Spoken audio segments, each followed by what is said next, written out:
기도합니다.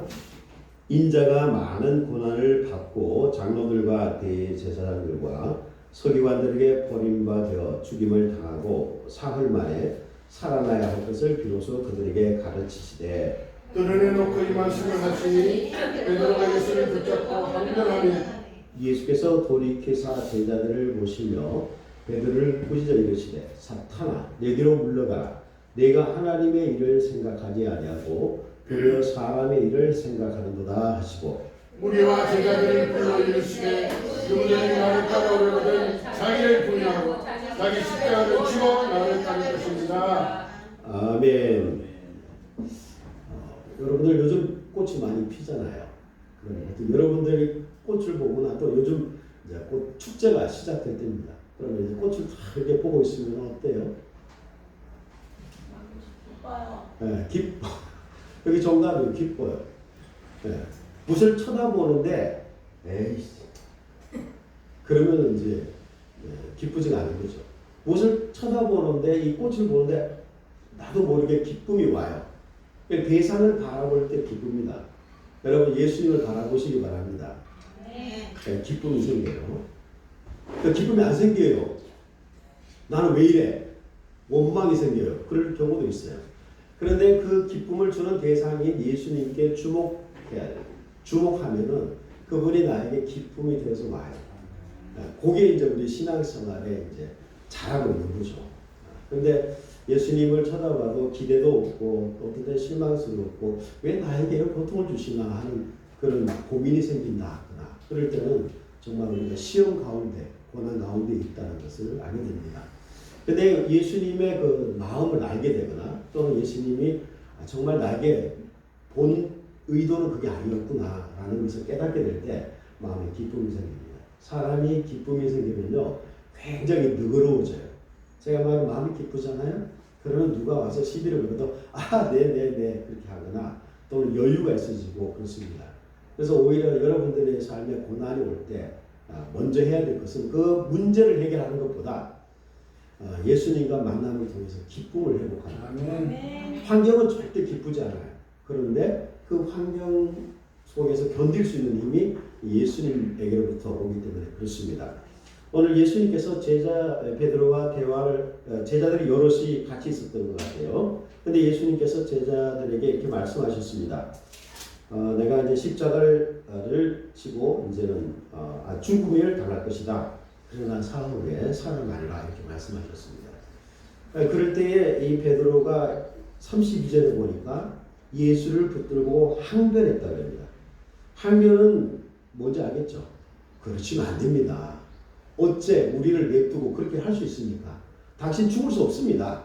우리를 위해서도 살아야 됩니다. 그런 뜻이에요.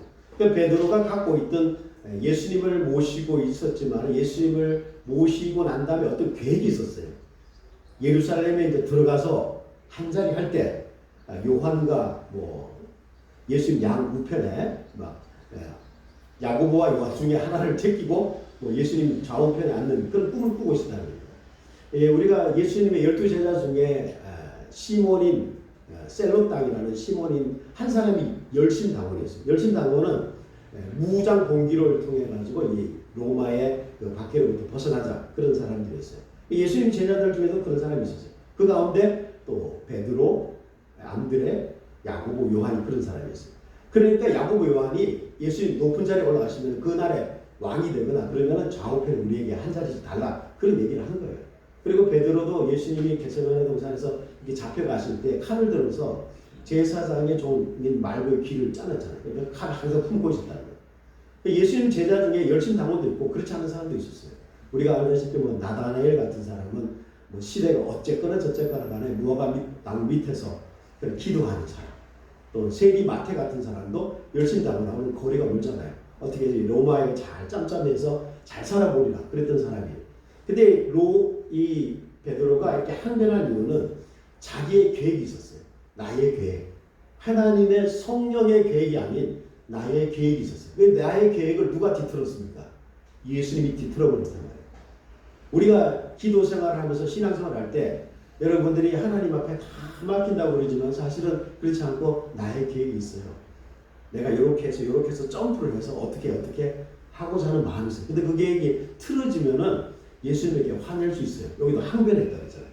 말은 항변이지만 어떻게 보면 속에 엄청난 짜증과 실망과 뭐 이딴 사람이 있어 내가 이게 따라가야 되나 말아야 되나 그런 고민들을 많이 했을 것 같습니다. 그런데 예수님께서 이 복음을 믿고 살아가는 사람이 하나님 나라를 위하는 사람은 어떤 생각을 가져야 되느냐. 44절 우리와 제자들을 불러 이르시되 누구든지 나를 따라오려거든 자기를 부인하고 자기 십자가를 지고 나를 따를 것이니라 그랬어요.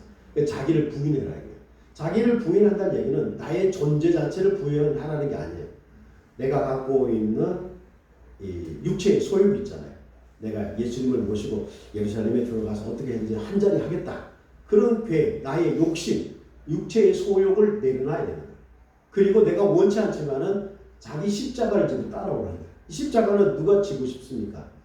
하늘이 내게 지어주니까. 그죠? 순명이라고 그러죠.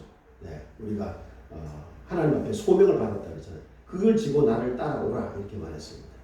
오늘 우리가 자기를 부인한다고 할 때에 자신의 욕구나 육체의 소욕 이런 것을 바꿔야 된다 이렇게 말합니다. 그런데 우리가 자기 자신의 걸 부인할 때 그 과정 속에서 자기 존재에는 빠지지 말아요. 그게 무슨 소리냐면은 내가 욕심이 있었구나. 예루살렘에 들어가서 내가 한 자리 하려고 했구나 하는 그런 것을 알아차릴 때에 그것 자체를 정죄해서는 안 된다는 겁니다. 그게 뭐냐면은 우리가 회개 기도할 때 이런 기도를 좀 이렇게 저희 교회 성도들이 요즘에는 그런 기도 안 합니다만 대표 기도를 지킬 때 이렇게 기도를 하는 반복적인 게 있어요. 주님 한 주간에도 예수님 주신 사랑으로 살지 못했습니다. 사람들을 사랑하지 못하고 그게 대부분 누굽니까? 남편이고 자식들이지. 그죠? 그리고 또 주님 전도하지 못했습니다. 그리고 난 다음에 다음 주에 다른 성도에게 기도를 시켜도 거의 같은 맥락으로 나와요. 그러니까 사랑하지 못하고 전도하지 못한다는 것을 매주마다 회개하는 거야. 근데 이게 사실은 자동죄라고요. 원죄는 아니잖아요. 근데 이게 자동죄도 아닌데 죄를 지은 것도 아니란 말이야. 그런데 계속 죄책감을 쌓아두는 거예요. 내가 전도하지 못하고 남편을 사랑하지 못하고 자식들에게 화를 내고 그랬던 것이 저는 죄인입니다. 이게 마치 자동죄라고 하는데 저는 자동죄라기보다는 죄책감을 주는 것 같아요. 그런데 이 죄책감을 누가 주느냐는 거예요.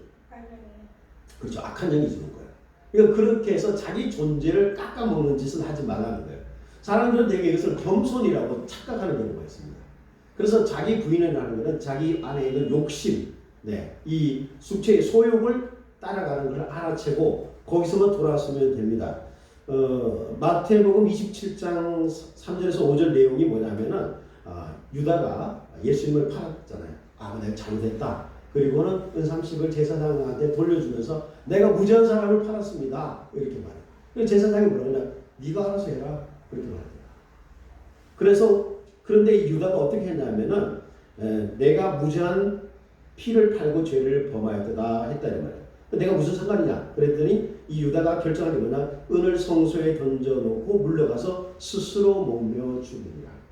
우리가 뭔가 인생을 살다 보면 실수도 하고 뭔가 이렇게 마음이 막 아리는 게 있어요. 저는 우리 자녀들 어릴 때 매를 좀 때렸어요.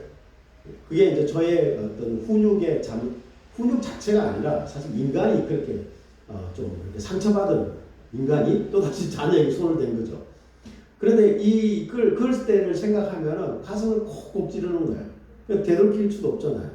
그런데 그런 걸 생각하면서 막 괴로워하고 저 자신에 대해서도 막 이렇게 막 그렇게 하는데 나중에 가다 보면 제 존재 자체를 막 갖고 있는 거예요. 그죠? 그게 악한 영한테 시달리는 겁니다. 제가 젊은 날에는 이런 경우도 있었어요. 권위자들에 대해서 되게 제가 불만이 많았고 그 당시에는 우울한 사람이었어요. 지금은 제가 한 1년 동안 이제 리벤티아 나오면서 그때도 목사였지만 그때보다는 좀 더 나아진 목사가 됐습니다만은 이렇게 여기 앉아 있으면은 목사님이 또 엉뚱한 말한다 그런 생각이 들 때가 있어요. 그러면은 저 뒤에서부터 칼날이 탁 뱅뱅뱅뱅 돌면서 목사님의 목을 탁 치는 거야. 되게 악한 영한테 시달리는 거예요 이게. 그러니까 그런 게 생각을 악한 영이 이용하도록 내버려 둔 거죠. 그때는 그 사실을 몰랐다는 거죠. 그래서 시달렸어요. 그리고 한동안 굉장히 우울하게 지내고 막 그런 삶을 살았었는데, 그러니까 이 생각이 들어올 수는 있지만은 그것을 자기 스스로를 정죄할 수가 없어요. 정죄하는 것 자체가 그건 아니라는 거예요. 물론 그런 생각이 들 수가 있어요. 그런데 그때에 내가 이런 잘못된 생각을 하고 있구나. 그러면서 하나님 저 어떻게 하면 좋겠습니까? 라고 얘기를 해야지. 여기 보니까 유다가 말한 대로 스스로 못 메워 죽어요. 나는 목사님을 칼로 베는 그런 상상을 하고 나는 죽어야 돼. 뭐 이런 식으로 생각하는 거는 이건 아니라는 거예요. 많은 정신질환자들이 그런 생각을 해요. 자기가 보고 나쁜 생각을 하는데 그 나쁜 생각에 나쁜 생각을 좋아하면서 스스로 자기를 심판해요. 어떤 사람은 다른 사람을 해치는 경우도 있고 스스로 자기가 목숨을 이렇게 끊는 사람도 있죠. 그래서 그런 생각이나 이런 것들이 왔을 때에 내가 어떤 공격을 받는다고 느낄 때에 그러나 그 생각하는 내 자신 존재 자체를 닦아먹어서는 안 됩니다. 로마서 7장 21절과 24절인데 사도 바울이 얘기합니다. 내 지체 속에 있는 죄의 법으로 나를 사로잡는 것을 보는도다. 오호라 나는 곤고한 사람이로다. 이 사망의 몸에서 누가 나를 건져내랴. 네. 그런데 그 뒤에 보면은 우리 주 예수 그리스도로 말미암아 하나님께 감사합니다. 그러니까 만약 요 앞에 보세요. 이 사도 바울이 스데반을 잡아 죽일 때 같이 있었던 사람이잖아요. 그러니까 그 사람을 죽인 것에 대해서 얼마나 죄책감이 있었겠어요. 거듭났지만은 그러니까 이 악한 영이 옆에서 듣고 있는 거야. 생각해 보세요. 오호라 나는 공고한 사람이다. 이 사망의 몸에서 누가 나를 건져낼까? 이렇게 딱 고까지 왔을 때에 물론 편지를 쓴 거지만 악한 영이 듣고는 그렇지 너를 건져낼 사람 없을 거야 이렇게 얘기를 했을 거야. 그런데 여기서 우리 주 예수 그리스도로 말미암아 하나님께 감사하리로다. 네. 그러면서 이 말 자체가 악한 영이 쫓겨가는 그런 역사를 주는 거예요. 아멘. 아멘. 할렐루야. 네. 자기 연약함이나 죄를 발견할 때에 자기 스스로를 정죄하지는 말아야 되는 거예요. 죄가 있다 하는 것은 하나님 외에는 할 존재가 없다고 했어요. 그러니까 악한 영이 그 권리를 넘어서서 자기가 저 죄인이다 이렇게 얘기하는데 우리는 그것에서 구원을 요청하는 하나님께 구원을 요청하는 것이 마땅합니다. 그래서 제가 지금 얘기한 건 뭐냐면 생각에 대해서 얘기하는 거예요. 생각. 자기를 부인하고 자기 정죄하는 건 여기서 나오는 거거든요.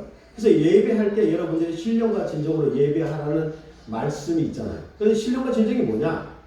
신명기에서 나오는 말씀처럼 마음을 다하고 힘을 다하고 목숨을 다하고 하나님을 사랑하라. 그러니까 이 결이 같은 거예요. 마음을 다하고 몸을 다하고 힘을 다해서. 그래서 인간을 구분할 때 2분설로 하잖아요. 영혼, 몸 또는 영혼, 육 3분설로도 얘기를 하잖아요. 그래서 신령과 진정으로 예배하는 말씀을 여기에 적용해 보면은 예수님을 사랑한다, 사랑합니다 이렇게 말할 때 영어로는 그분의 어떤 자비로운 모습을 지적으로 생각한다든가 또는 이 감정적으로 정의 부분에서 감정적인 부분에서 그분에 대한 감사와 기쁨을 막 이렇게 채운다든가 또는 의지적으로 그분에게 더 집중하려고 하는 그런 노력들이 바로 신령과 진정으로 예배하는 모습일 거예요. 그러니까 우리가 찬송할 때도 보면 립싱크하는 사람이 있어요. 기도할 때도 립싱크를 하더라고. 그러니까 하는 척하다가 이제 기도 소리가 작아지는 거 알 수 있잖아요. 그러니까 내가 자원해서 기도하는 게 아니라 기도합시다. 그런데 립싱크를 하다가 이렇게 많은 거예요. 찬송도 마찬가지예요. 찬송도 뭐 크게 부르라는 뜻은 아니에요. 그냥 목소리가 나오게 자기 귀에 들리게만 찬송하면 되는데 그렇지 못하고 찬송도 억지로 하는 거예요. 그러니까 신령과 진정으로 안 되고. 근데 우리가 이 마음속에서 우러나는 내가 더 의지적으로 해야 되겠다라고 할 때 하나님께서는 나를 끌어주시고 또 그 감정이나 어떤 생각들을 점점 더 크게 하시는 부분이 있습니다. 그래서 예수님을 사랑한다 또는 예수님을 좋아한다, 예수님 앞에 신앙 고백을 할 때 그 말 속에 더욱더 하나님께서 풍성하게 생각이나 감정이나 이런 것들을 채워주십니다. 유혜령 교수님이라는 분이 계시는데 우리 예전에 장신대 교수님이셨는데 그분이 우리가 신체적인 오감이 있는 것처럼 영적인 오감이 있다고. 성령께서 터치하시면은 우리가 어떤 감정적인 거, 그리고 피부라든가 그런 여러분들 기도할 때 그렇잖아요. 누군가 나를 만져주시는 것 같아요 라든가 그런 것을 영적 오감이라고 합니다. 그런데 가만히 있으면은 하나님께서 먼저 터치하시는 부분도 있어요. 그러나 대개 보면은 내가 먼저 입을 떼야 돼. 우리 주님은 여기 계세요. 그러니까 부르는 자에게 응답하신다 그랬잖아요. 근데 내가 가만히 주님이 먼저 나를 터치하세요. 주님 내가 기다립니다. 그러면은 마냥 그 세월이 갈 수가 있어요. 그래서 먼저 주님 앞에 말씀을 드리는 거예요. 그러나 그렇다고 해서 우리가 먼저 주님을 찾는 건 아니잖아요. 이미 그분이 우리 곁에 계시는데 우리가 몰라서 그런 거죠. 그럼 예수님 어디 계시면 이렇게 물어보면 되게 그러잖아요. 여기 계신다. 마음의 성전에 계신다고 말하잖아요. 그러니까 이미 우리 안에 계신단 말이에요. 그럼에도 불구하고 내가 먼저 주님을 부르는 게 필요해요. 부르는 건 뭐예요? 나의 능동적인 신앙적인 모습이에요.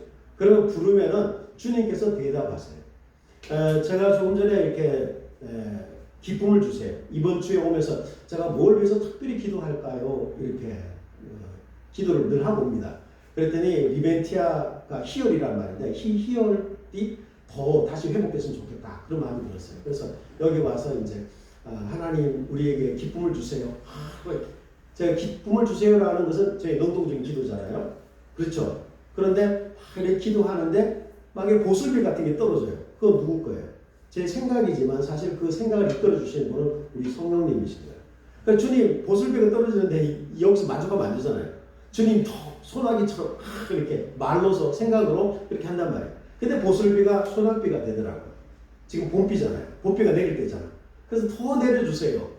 그러니까 나의 능동적인 그런 제스처와 함께 주님이 더 상상으로 또는 영적인 비전으로 보여주시는 게 있단 말이에요. 그래서 우리가 기도는 내가 부르는 거지만은 그분이 부를 때에 그분 하나님을 이제 바라보면은 하나님께서 다시 사인을 주신단 말이에요.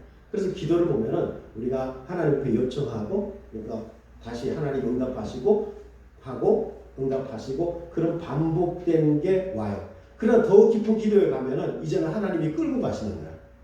그렇게 되기 위해서는 먼저 내가 하나님을 부르는 것이 필요합니다. 거룩한 생각을 하게 될 때 하나님을 지각합니다.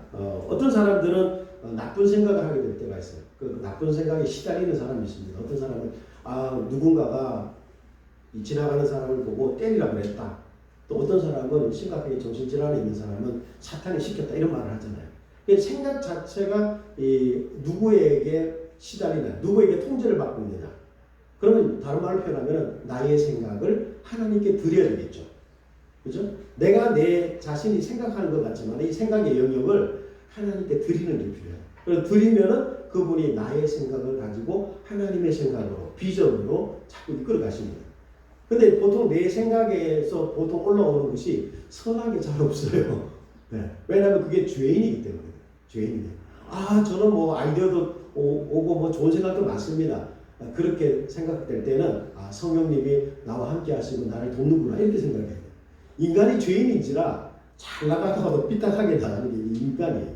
제 스스로 봐도 그게 느껴집니다. 그래서 우리 거룩한 하나님을 생각할 때에 이런 하나님이 주시는 말씀으로 또 하나님이 주신 생각으로 가득차게 됩니다.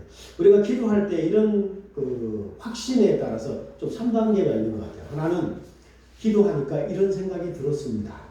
우리 은퇴하신 목사님께서 오셔가지고 제가 이제 뭐 예언에 대한 얘기를 하다가 이렇게 얘기했어요.